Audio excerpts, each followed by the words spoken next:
is shifting that? First and foremost, by changing the elites within Israel, because he believes that Western public opinion is not only influenced, but also dependent upon Israelis who support a two-state solution. And since in his mind, these Israelis have been in control of the media, and academia, and the arts, and the judiciary and the military in Israel for too long, even when the right wing was nominally in power.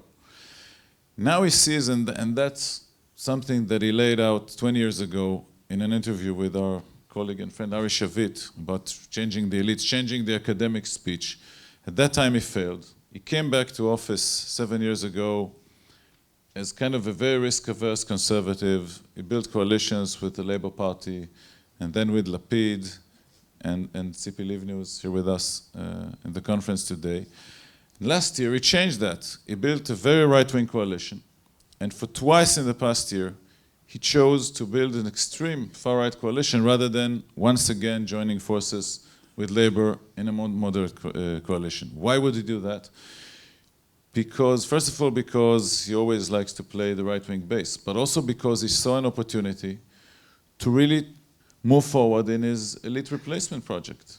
And most of the public debate in Israel in the last year was about that, about how to reallocate subsidies for art, how to rewrite the curriculum of civic studies and even literature in Israeli schools, how to reappoint more conservative justices in the Supreme Court, packages of legislation aimed at shaming and limiting the ability of left-wing NGOs to criticize and act against the occupation, and preparing Israeli and global public opinion that the West Bank occupation is going to be permanent, and it's not just a temporary stage that we are stuck there because we have no partner, and so on and so forth. So what you're describing is somebody who's actually more ambitious than we'd perhaps realized, not just for, I don't mean personal ambition, ambitious for a kind of cultural victory, almost analogous to the Cold War, where the idea of Palestinian nationalism, just the way the idea of communism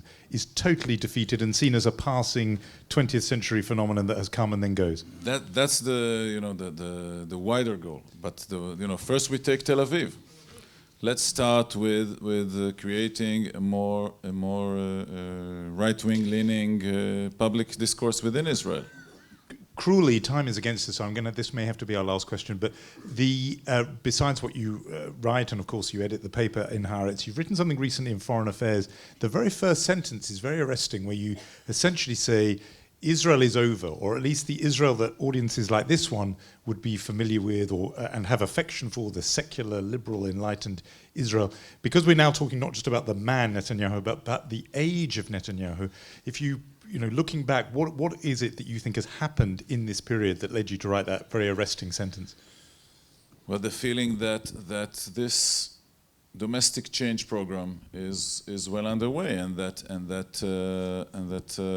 even if Netanyahu is voted out or replaced at some point, some of it is going to remain, and we see it in the civil service, we see it in the military, we see it in other institutions. We see that Haaretz has been, in the last year, has been almost a lone voice in the Israeli media and in many other aspects of public discourse, raising the flag against these trends. And only recently, some people especially from the military establishment, have joined us in arguing that this is undermining the basis of Israeli democracy. Was the Ya'alon resignation part of that?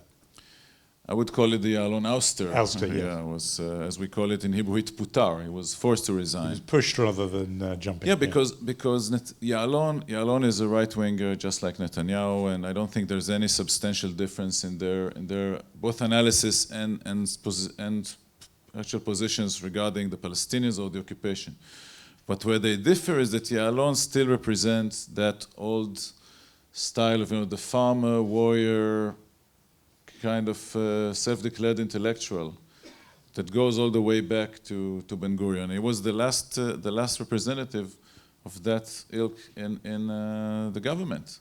And he was ousted, and he was replaced by Lieberman, whose entire career was about change, replacing the old dogma, being more aggressive and less politically correct, and so on. But if this will be the last thing, if the trend is towards an illiberal democracy, if that's what you're describing, that means an institution like Haaretz is all the more essential.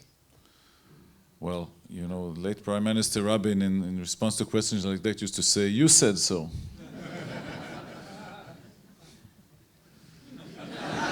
I can't disagree. You can't disagree.